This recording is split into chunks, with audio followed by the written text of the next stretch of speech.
y ha vuelto a ponerse otra vez en la discusión por la novela de enfermeras. Allí uno de los protagonistas ha manifestado sufrir de la enfermedad de Parkinson y hay muchas preguntas que siguen girando en torno a esta enfermedad. Pero además en Colombia desde hace algunos meses se viene ensayando una molécula que está ayudando a mejorar ostensiblemente las condiciones de vida de quienes padecen la enfermedad de Parkinson, cerca de 100.000 colombianos que actualmente la sufren en Colombia.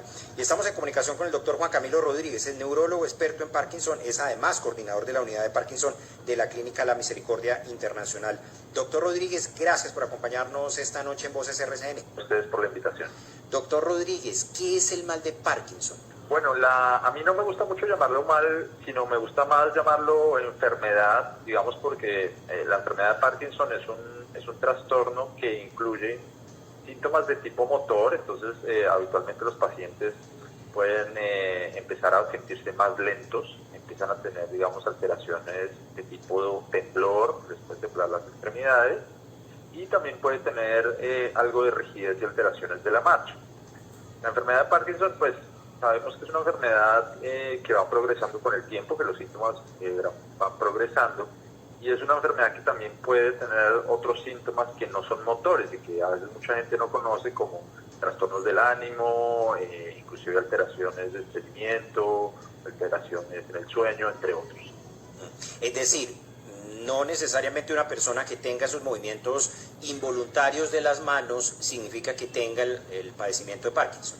Sí, de hecho es una muy buena apreciación, porque, digamos, lo primero que hay que acotar es que no todos los temblores son enfermedad de Parkinson. De hecho, el temblor más frecuente en la población general no es el Parkinson, sino es el temblor esencial, que es otra entidad totalmente distinta y con unas características clínicas diferentes y variadas.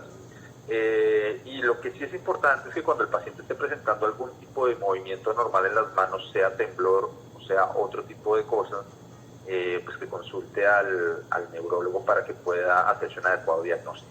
En el mal de Parkinson existen algunos niveles de gravedad de la enfermedad como en otras enfermedades. Sí, digamos que la enfermedad de Parkinson hay que especificar que pues es un trastorno que es, digamos, progresivo. En la medida que van pasando los años, el paciente tiende a empeorar sus síntomas, y eso, digamos, que nos permite catalogar a los pacientes pues en enfermedades de tipo temprano y ya de enfermedades de tipo tardío, en las cuales los pacientes ya empiezan a tener complicaciones motoras, de exceso de movimiento en muchos de los casos, o que el paciente se queda como con muy poca movilidad o falta de movilidad extrema, que hacen que pues, la interferencia en la calidad de vida sea muy importante, ¿no? Y para eso, digamos, tenemos un abanico de tratamientos, tanto medicamentos como inclusive la cirugía para este tipo de trastornos. Bueno, ya me va a contar sobre eso en detalle. Uno asocia o piensa que esta enfermedad está vinculada a los adultos y especialmente a los adultos mayores. ¿Puede aparecer en algún momento de la edad joven?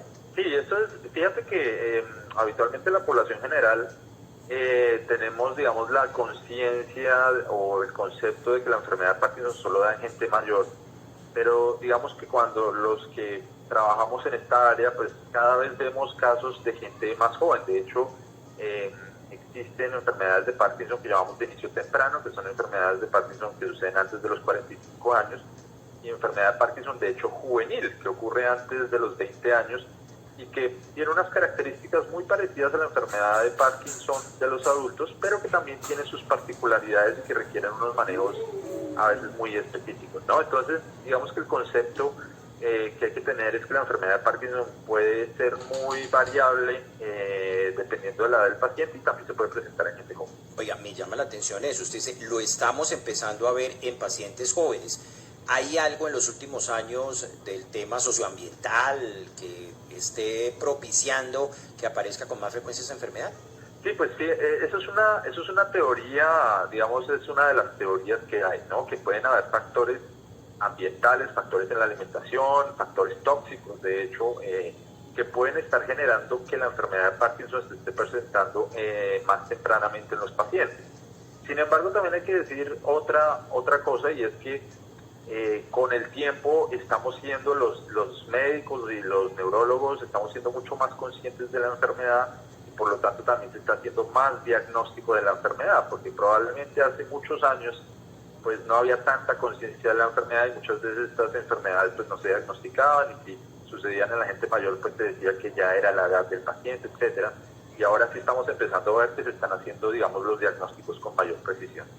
¿Cómo pueden los familiares empezar a evidenciar que es una enfermedad de Parkinson y consultar con un especialista? Pues fíjate, mucha gente, digamos, se enfoca siempre en el temblor, ¿no? Que cuando ven a alguien temblar, muchas veces de hecho hacen la acotación de que puede ser un Parkinson y que consulten al especialista necesario.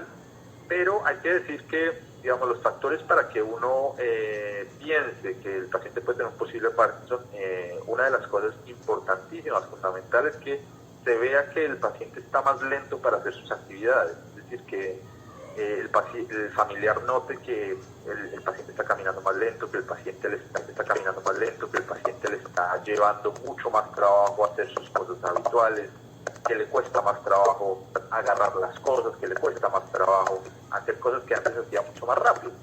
Y lógicamente si eso lo suma al temblor, que no necesariamente tiene que ser de las manos, sino también puede ser de las piernas o inclusive de la cabeza, pues es una cosa que debía hacer inmediatamente en consultar al neurólogo. Dicho eso, hay que decir que, pues, como decía antes, no todo temblor necesariamente implica una enfermedad de Parkinson y por lo tanto lo más importante es que se haga un diagnóstico adecuado, que se acuda al especialista en el momento preciso. ¿Ese diagnóstico se hace en una consulta o se requieren unos exámenes adicionales para poder confirmarlo? Eso depende del paciente, ¿no? Entonces, habitualmente el diagnóstico de la enfermedad de Parkinson es un diagnóstico clínico, es decir, las imágenes tipo TAC cerebral o resonancia, digamos que son ayudas diagnósticas que nos orientan a descartar otros cuadros clínicos que no sean la enfermedad de Parkinson como tal o que sean cuadros atípicos. Pero el diagnóstico realmente se hace en una consulta con una adecuada historia clínica, preguntando muchos de estos factores y de estas características de la enfermedad que nos permiten, digamos, tener una orientación diagnóstica más precisa. Es que estamos en Voces RCN conversando con el doctor Juan Camilo Rodríguez, es neurólogo experto en Parkinson, es además el coordinador de la unidad de Parkinson de la Clínica de la Misericordia Internacional y estamos hablando con él porque ha surgido investigaciones que dan cuenta de unos avances médicos para el tratamiento de la enfermedad de Parkinson. Y estamos hablando, por supuesto, de todo lo que acompaña a esta enfermedad para conocer y hacer una aproximación al Parkinson, una enfermedad de la que escuchamos mucho, pero conocemos poco. Doctor, usted nos hablaba de los tratamientos. ¿Se hace con fármacos? ¿Se requiere una cirugía? Creo que le escuchaba a usted mencionar también lo de la posibilidad de la cirugía. Sí, de hecho, digamos, hay varias estrategias terapéuticas que tenemos con los pacientes con enfermedad de Parkinson. Tenemos estrategias de tipo farmacológico, de hecho, cabe resaltar que en los últimos años tenemos, digamos, muchas más moléculas disponibles para el tratamiento de estos pacientes. Han llegado moléculas muy interesantes que permiten, digamos, tratamientos no solamente de los síntomas motores del paciente, sino de los síntomas no motores, como sería el caso de la safinamida, entre otras. Y tenemos también, digamos, estrategias terapéuticas no farmacológicas que incluyen desde la terapia física, las terapias del lenguaje, etcétera, hasta la cirugía, que, valga la pena decir, no es para todos los pacientes, pero que en pacientes adecuadamente seleccionados puede ser, digamos, una opción bastante interesante para el tratamiento de los pacientes con enfermedad de Parkinson avanzada. Doctor, ¿el Parkinson puede degenerar en un Alzheimer, por ejemplo?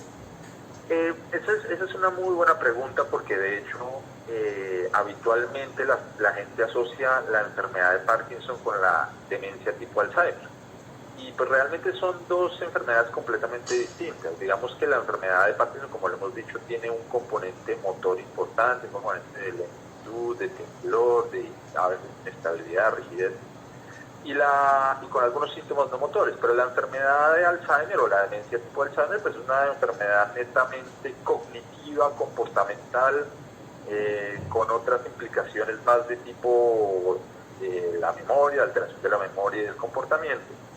Y lo que sí hay que decir es que no hay una relación causal entre las dos suceden por mecanismos